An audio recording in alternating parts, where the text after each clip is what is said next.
নির্বাচনে নিরঙ্কুশ জয়ের পর এখন সরকার গঠনের পরিকল্পনায় ব্যস্ত বিএনপি। জনগণের আস্থাই এই বিজয়ের মূল ভিত্তি বলে মনে করছেন দলের নীতি নির্ধারকরা। বৈদেশিক সম্পর্কের ক্ষেত্রে কোনো নির্দিষ্ট দেশ নয়, বরং দেশের স্বার্থকেই প্রাধান্য দেওয়ার কথা জানালেন স্থায়ী কমিটির সদস্য আমির খসরু মাহমুদ চৌধুরী। শুক্রবার স্থায়ী কমিটির বৈঠক শেষে আনুষ্ঠানিক ব্রিফিংয়ে তিনি বলেন, যারা রাজপথে আন্দোলন করেছে তাদের সবাইকে নিয়েই জাতীয় সরকার গঠন করা হবে।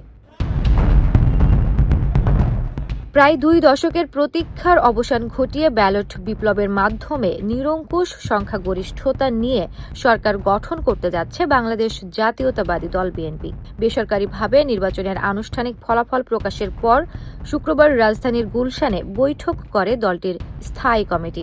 সর্বোচ্চ নীতি নির্ধারণী ফোরামের এই বৈঠক শেষে সাংবাদিকদের ব্রিফিং করেন স্থায়ী কমিটির সদস্য আমির খসরু মাহমুদ চৌধুরী। তার মতে, বিএনপির এই জয় কেবল ক্ষমতার পরিবর্তন নয়, বরং জনগণের আস্থার প্রতিফলন। বলে যাচ্ছে, বাংলাদেশের যে কোনো কঠিন সময়ে, যে কোনো ক্রান্তি লগ্নে বাংলাদেশের মানুষ বারবার বাংলাদেশ জাতীয়তাবাদী দলের উপর আস্থা রেখেছে। এবারও সেই কাজটা বাংলাদেশের মানুষ বাংলাদেশ জাতীয়তাবাদী দল এবং তার নেতৃত্বের উপর আবারও আস্থা রেখেছে। নির্বাচনী ইশতেহার অনুযায়ী রাজপথের মিত্রদের নিয়ে জাতীয় সরকার গঠনের ইঙ্গিত দিয়েছেন বিএনপির এই নেতা।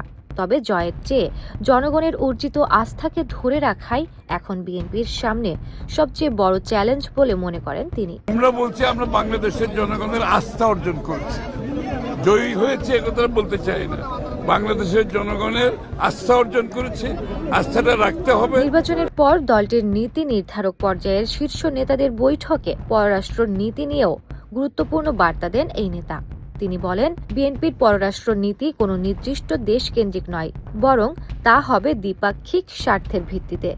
আমাদের পররাষ্ট্রনীতি সব দেশের সাথে, বাংলাদেশের মানুষের সাথে, বাংলাদেশের সাথে, এবং কোনো কান্ট্রি সেন্ট্রিক, কোনো দেশ কেন্দ্রিক আমাদের কোনো পররাষ্ট্রনীতি নাই। সংসদ কিংবা রাজপথ, সর্বত্র রাজনৈতিক শিষ্টাচার বজায় রাখার প্রতিশ্রুতি দিয়েছেন তিনি। আমির খসরু জানান, গণতান্ত্রিক ধারাকে শক্তিশালী করতে বিরোধী দলের প্রতিও থাকবে সম্মানজনক দৃষ্টিভঙ্গি।